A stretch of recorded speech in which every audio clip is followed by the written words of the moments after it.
I had my mum that would guide me a lot of the time, but I was young and naive and I would push back on a lot of what she would say. Of course, yes, we do Not that. to be rebellious, but because I thought, I've worked in real estate, I've worked here, I've worked there. Yes, I worked in general real estate, as a resident. You can be rebellious.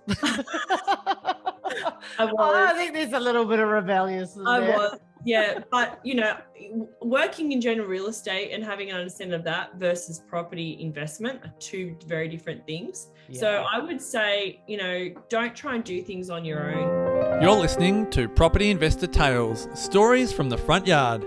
Here's your host, Tabitha Bright. Hello and welcome to Property Investor Tales, Stories from the Front Yard, where I get to speak to property investors from around Australia about their investing journey. My name is Tabitha Bright and I'm the head of coaching here at Positive Real Estate, where we help people build wealth through property. With over 8,000 clients across Australia and New Zealand, there are some incredible stories to tell, which hopefully make your investing journey that little bit easier. So my guest today is Mel Alba.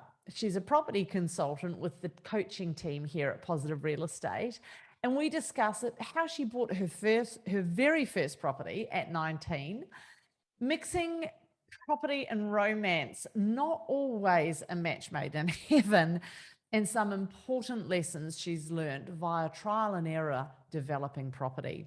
So enjoy this conversation with Mel. Alrighty, well, welcome to today's podcast. Today I have one of our fabulous team members, Mel Alba, joining me, and she's very generously agreed to share some of her investing journey. So we're going to have a candid chat today about some of what Mel's done, some of the lessons she's learned, and certainly, what she's done along the way. So Mel, awesome to have you here. Thank you, Tab. I'm nervous, but I'm ready. Oh, well, you're a good sport. I have been roping different team members in from time to time, mainly because all of our team at Positive Real Estate do get free mentoring as part of their packages, and we encourage all of our team to invest. And Mel is part of a family that are investors. That would be correct, right? Sure. Yeah. Yeah. And your mum is an avid property investor, and her husband Charles is also obviously involved in all sorts of stuff, from development to property. So you've grown up around property, and around your mum determined to make changes in her life and her circumstances. And so you've witnessed all of that along the way, obviously, and started investing. So what age were you when you got your first property? You're 32 now, because you could be any age. You could be 20. You're 32. So when did you get your first property? I don't want to say that out loud, but I'm almost 33. Yep. Oh. it's a right realization, really. So when did you get your first property? Sorry. 19. 19. Yeah. Yeah. My goodness. So you started young, and Mel is one of a new wave that we're seeing. I was trying to think of the right word, where it's becoming more and more documented about young women going out and investing and really beginning to think about their financial future. So, it's kudos to you, Mel, because it's quite unusual to start investing so young. Tell me a little bit about that property. What made you go buy it? What was your rationale? Well, there was a lot behind going into that property. So yeah, Mum has always been in the property world. I remember being really young and going to when she worked for builders and being in the display centres with her on the weekend and doing my homework at the back while she was with clients. So I've always been around it and heard the language and helping how to help clients through that journey. But the reason why I went into property at such a young age isn't probably what you'd think. My grandfather was really unwell with cancer when I was that age. And I needed to get my foot into the market at the time. It was still the first home buyers grant was available in 2008, so just after the GFC. So I bought it in 2009, but I started looking in 2008. And yeah, he wasn't very well. My grandmother couldn't necessarily be with him full time by herself. And my mum, she would come to and from different appointments and do a lot of the translations because we're Spanish. But I would be there to take him to the in-between appointments and do the medications and things like that. And we were renting. And it only made sense then to try and buy something. So I had some help with my deposits to get into the property market. But it was initially, the motivation was yes, getting my foot in the door, but equally trying to support the family. Right. Well, that's interesting because that is not what I expected. and so you bought that property. So do you guys still have that property? Do you mind me asking? Yeah. So my mum actually bought it from me, which then helped me get out of that property to then buy another property with one of my ex-partners. And I then bought a house, put a DA in to extend it from a 2-bedroom to a 4-bedroom and add a granny flat. I now no longer have that property either. So what happened? Tell us what happened. Well, from that, I then left that relationship and left that house. And then I had a bit of money. I had a little bit of money that I came out from, not all of it of what I should, but I then started a clothing label. I was I had my own. Very entrepreneurial. Yeah. I say I get it from my mum. Yeah. Your mum, she's I'm very fond of your mum. I think she's a very, very special lady. And I will get her on, Amanda, just in case you're watching this. I will, it's not a threat, it's a gift. I will get you on here to do a podcast with me at some point when you're ready. But Mel, so just so I can work back where you were at. So you had obviously a partner you were pretty serious about. As happens, they sometimes don't work out. They don't. You're a bit of a romantic, I think, is what I'm hearing. What I'm hearing in this. There was romantic in property, yeah. Yeah. They that was curdle like milk and lemon juice, but sometimes it works. In this case, it didn't. So you and your partner split, and so the property had to be. Was it sold? Did he take it over? How did that work? He kept that and sold it at a later date, but that wasn't when my property journey ended. I then, after having a business and trialing how that went, I went back into real estate, which my background is real estate. I've been in properties, for the last 13, 14 years. But basically, I went back into working in the industry for a builder called Metricon, actually.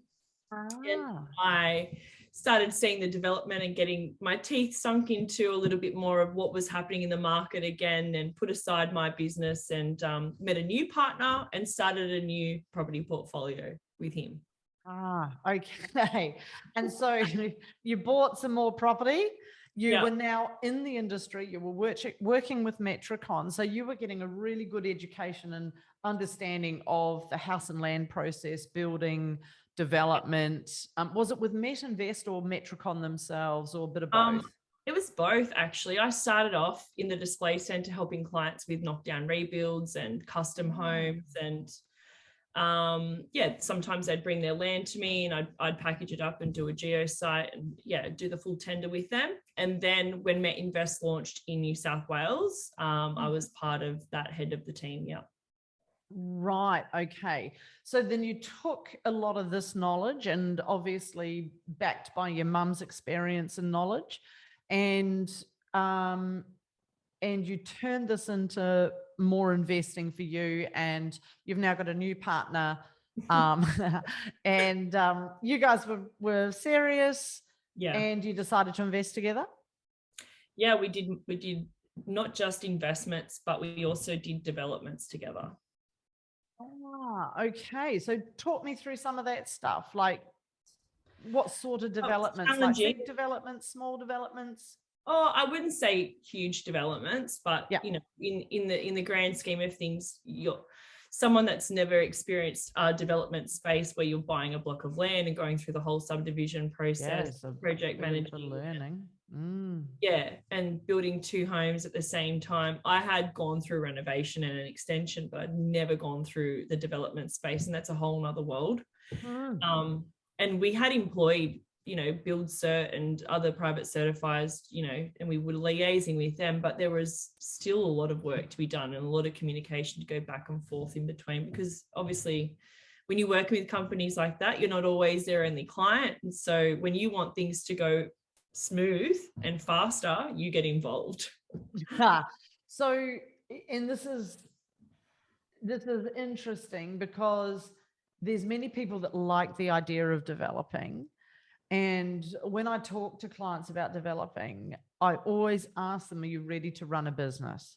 Because there's property investing, right? Yeah. And there's, you know, all of the strategies that go with that, and then which are essentially at the end buy and hold. But then when you get into development, it's a very different kettle of fish.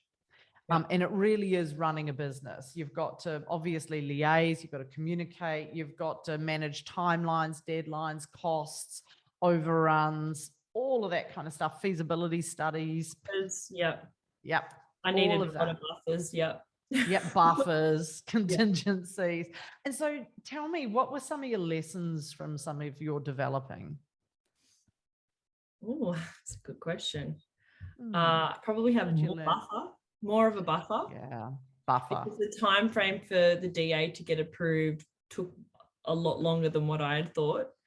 Where it was in Oran Park in New South Wales, and it's part of the Southwest Corridor. It's the reason why I selected that area was because it was near Badgerys Creek. It was going to be the next opportunity for the next airport by 2030, and we knew that there was a lot of infrastructure going into that area, and the demographic was going to change, and it has. You look back now, I wish I kept it. I don't have it anymore either.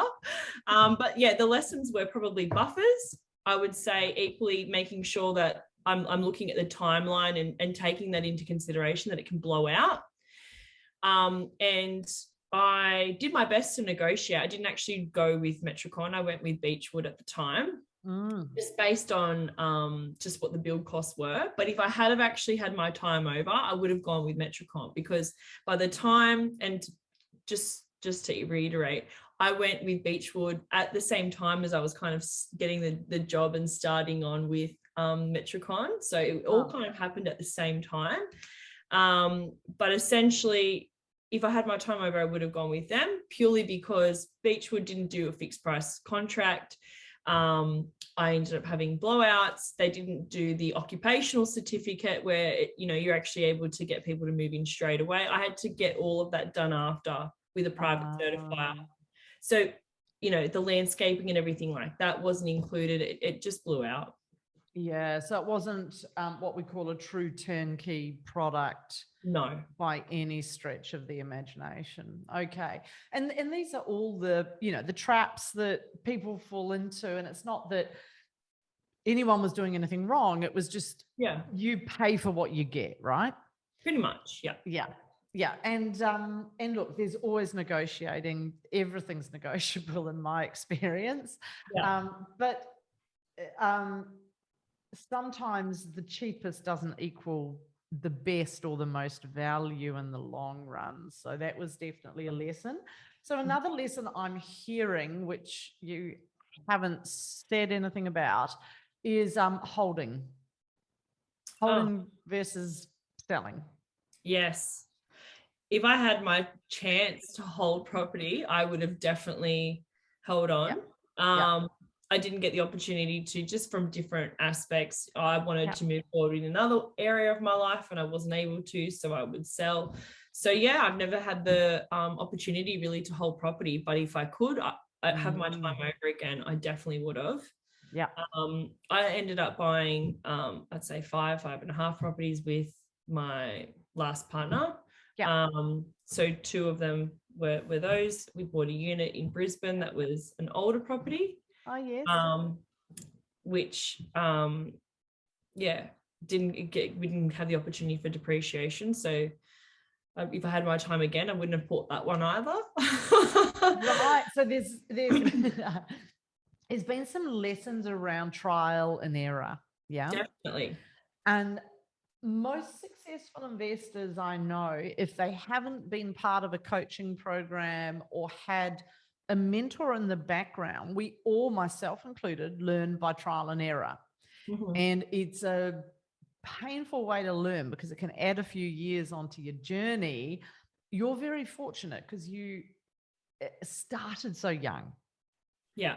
So where somebody might start at 40, for an example, and then learn by trial and error and retire at 65, you've had a lot of those lessons early on. So you're able now, with the value of hindsight, to readjust your strategy, right? And I know at the moment that you've got a house and land that you're doing in Brisbane. So awesome market. When did you go into that? Because that was a wee while ago now, wasn't it? It was like 12 months ago.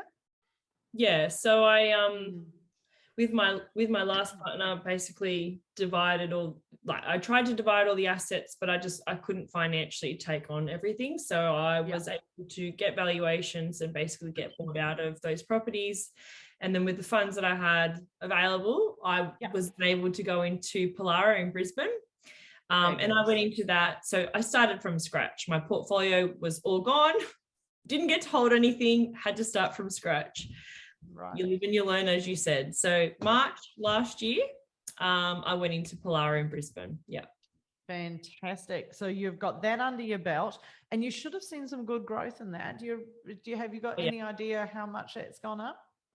I have a little bit of an idea. You know, there's been obviously a lot of delays within the market with COVID and supplies and materials. So I'm on the same journey as the clients, and a lot of the time they know I'm in the deal, so they're like, "What's going on with this and what's going on?"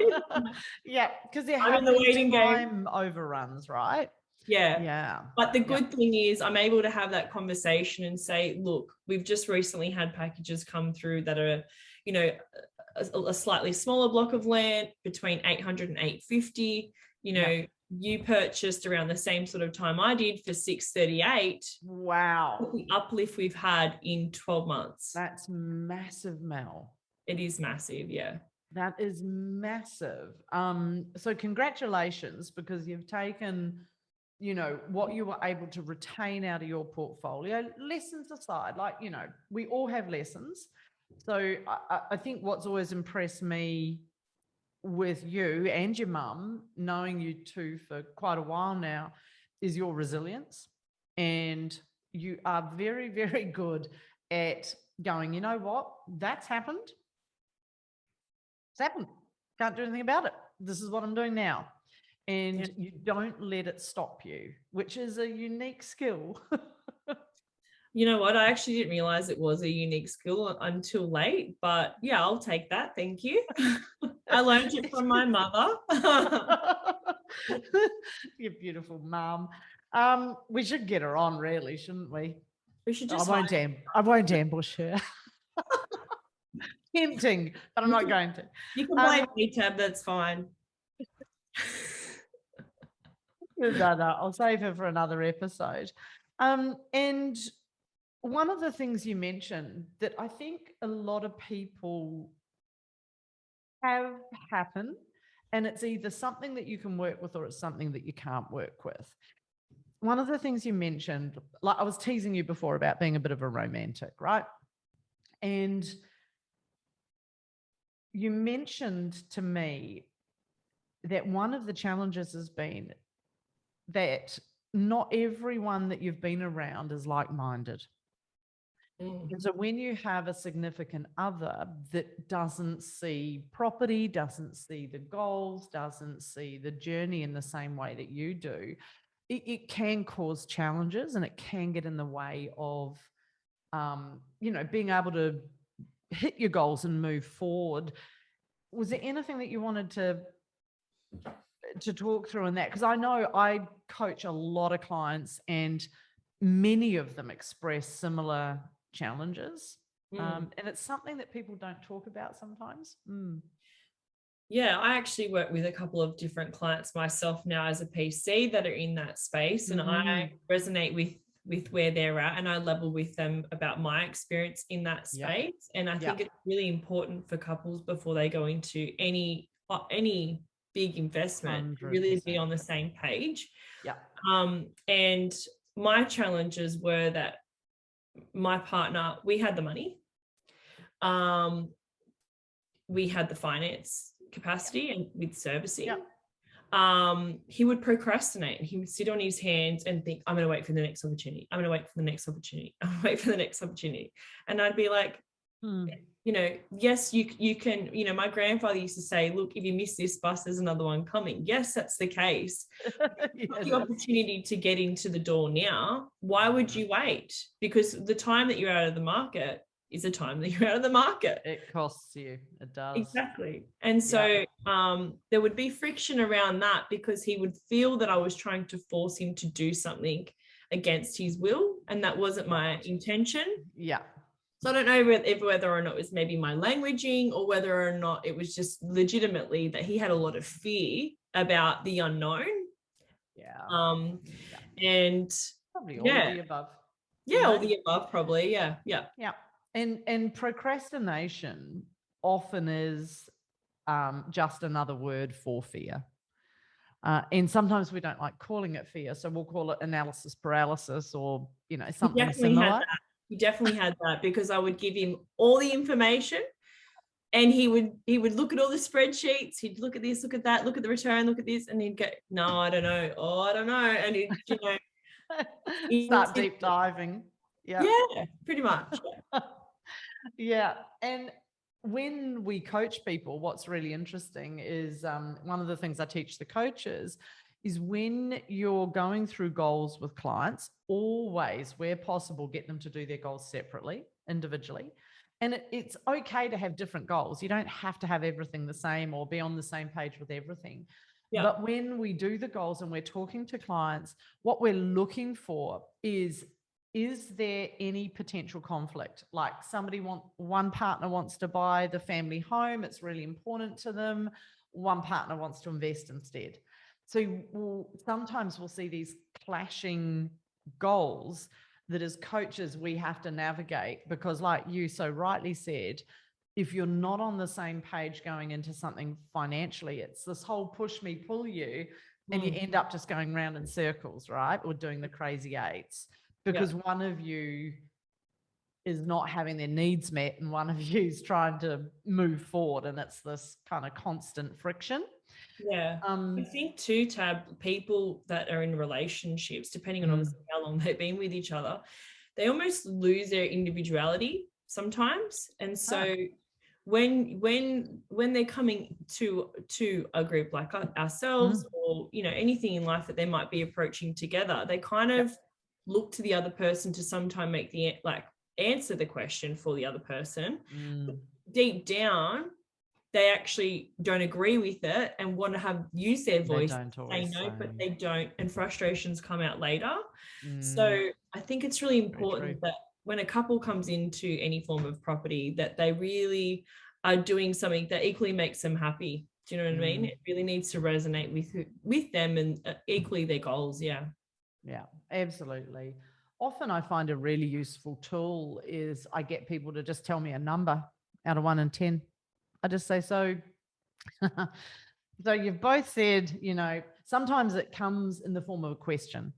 The couple will say to me, oh, so should we, the old should we invest or should we buy our home? What should we do first? And that's where the number is really useful. It's like, okay, so tell me on a number 1 to 10, 10 being life and death importance to you, 0 being not important at all. How do you feel about buying your home? And one person will say 8 and the other will say 4. And it's like, okay. Yeah. That's a really useful. It's great. Cool. I'll use that. It is a very good. It's really that. useful. No, it's just getting people to rate a feeling. Yeah. Yeah. Because sometimes it's hard to express it. Yeah, but when they hear it out loud and they realize that, oh, maybe we're not on the same page with it, is when you can see what work needs to be done to get them on the same page. And that's part of the coaching process. And I 100%. I love that about clients, because I'm equally vulnerable with them about my experiences. And then they reciprocate with their vulnerability and share what their fears may be and so forth. So I actually like when we get to the root of the cause in that situation. I don't see it as a challenge. Yeah, I don't see it as a challenge. I see it as something that we can work through. Absolutely. No, it is important. And so for somebody beginning their investment journey, what would you say to that person? Somebody, they might be a little bit scared, they might be uncertain. What would you say? I would definitely and this is not me saying it because I'm now here as a team member in Positive Real Estate. May I just add, I had my mum that would guide me a lot of the time, but I was young and naive and I would push back on a lot of what she would say. Of course, yes. Not to be rebellious, but because I thought, I've worked in real estate, I've worked here, I've worked there. Yes, I worked in general real estate, as a resident. You can be rebellious. I think there's a little bit of rebelliousness there. Yeah. But, working in general real estate and having an understanding of that versus property investment are two very different things. Yeah. So I would say, don't try and do things on your own. There is a lot of different education out there, but make sure that you're getting someone that is experienced that's going to educate you themselves. Yeah. And making sure that you're going in with an open mind, and equally you may be you might not hear everything that you want to hear. So, you might go in there with an intention of, I'm going to get this, I'm going to get that. And then you review your servicing, or you review what your deposits are and your buffers, and you're told, look, you got to go away and work on that and come back. Yeah. Yeah. And that's actually really true, Mel. And it's something that is quite tricky from a coaching perspective, is that people often think when they come into a program like ours that they know what they need. They want to know where to buy, or they want to know, what market, or whatever the question might be. Often what they need is not what they think they need. And so it's that there is a coaching technique called aligning and redirecting, because often if you were to meet somebody and say, well, no, you don't need that, you need this, people are like, you don't tell me. Right? So often it's about acknowledging where somebody's at, working through the question they have, but at the same time redirecting them to make sure that they understand that there's this other stuff that they're going to need in order to invest successfully. And it's a little bit of art and a lot of science, coaching. It really is, yeah. It really is. So thank you for raising that, because I haven't had a chance to talk about that yet. And it's something that I am proud that the team do, they do really, really well. And so as a final wrap up question for you, if you could give your younger self some advice, knowing what you know today, what would you say to young Mel, 19-year-old Mel, about to buy the family home? That's a deep question, Tab. Well, it's my standard I don't know podcast how deep one. I have to just you. Look, what would you say? And going back to when I said at the beginning, saying 33 out aloud, it's weird for me to hear that. And I'm obviously conscious that you're older. There's a lot of older listeners.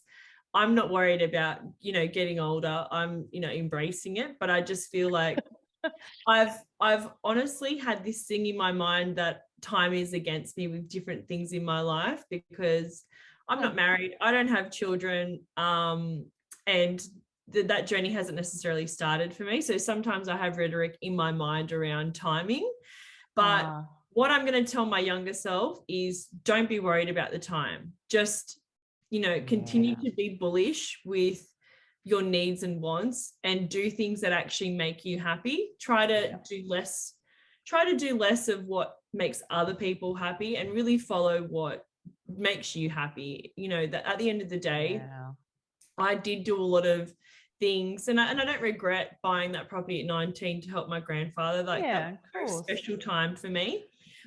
But if I had my time over with letting go of properties and things like that, I definitely would have told myself just to probably just take a step back and not feel like you're in a rush to do things. And, there is time is on your side, and you don't need to have everything figured out. When it comes to property, probably making sure that I'm going into things more open-minded and looking at the pros and the cons more. I think I had this mentality that, everything's going to be dandy and rosy and everything's going to work in my favor, and a lot didn't. And I was very disheartened when it didn't, because I didn't have contingencies or buffers in place, and emotionally it set me backwards because of the financial pressure in at some times. So it's probably what I'd tell myself: just slow down. You relax. I cannot imagine you slowing down. Just relax. You don't need it's not a race, No, look, one of your skill sets is how motivated you are. You can't keep you down. I'm trying to think of an analogy, what you like, but you're very, very hard to slow down. I know when you ring in sometimes, say you're not feeling well, I'm like, Mel, stop, put your feet up, rest, don't do any work, get better, see you on the other side. And you're like, no, I'll just do. You don't stop. It's one of your gifts. But I do hear what you're saying about being very specific about where you're spending your energy, about what you want, about being clear with other people about what you want and what fills you up and what is important. And I think from there, when we learn to speak the stuff that is important to us, we start to move everything in a path that works better for us. Definitely. And I think I'm only just learning that now, believe it or not. Listen, you're 20 years earlier than me. I'm only just realizing all of that now, that, if you're happy, everything else around you will work out. Yeah. Because if you just kind of just sit on the sideline and give a little bit of your cup from this person to that person, this person, you end up very depleted. So always going into goals, making sure that you're happy and you're achieving the goals that you want to, whether or not it's within property or in life. But if you're a couple, making sure you're ticking off the things that you want to do as an individual equally as well as a couple, for sure. 100%. Two holes. Awesome. Well, my love, thank you so much. Much appreciated. And I know it'll be inspiring, especially for a lot of the younger people that are looking to get out there and give it a crack. And I think some of the lessons from today that Mel has been so candid about is just be clear on what you're doing. Make sure you've got contingencies. Make sure you have an exit plan. Holding is often preferable to selling. Sometimes you have to sell. That's how it is. That's life. Mel's been very proactive in taking that and then putting it back into the market. And this last deal that she's done is certainly reaping the rewards, which is awesome. So congratulations, hun, and all the best. Thanks for having me, Tab. Thank you for being here. And now I'll just go rope your mum in. Good luck with that. If you need any help, let me know. I may have to take you up on that. Well, much love. Thank you so much. And that's it for now. Thanks, Mel. Thanks. Hey, thanks for listening to Property Investor Tales. Remember to subscribe so you get notified every time a new episode drops. As you can guess, I love hearing people's property investor tales. So if you'd like to share yours, then please get in touch with me via email at propertyinvestortales@positivementor.com.au. We would also love your feedback, and I would appreciate a 5-star review over on Apple Podcasts or Spotify. Remember, you can watch all of these podcasts over on YouTube at Positive Mentor or at positivementor.com.au. Until then, take care, happy investing, and bye for now.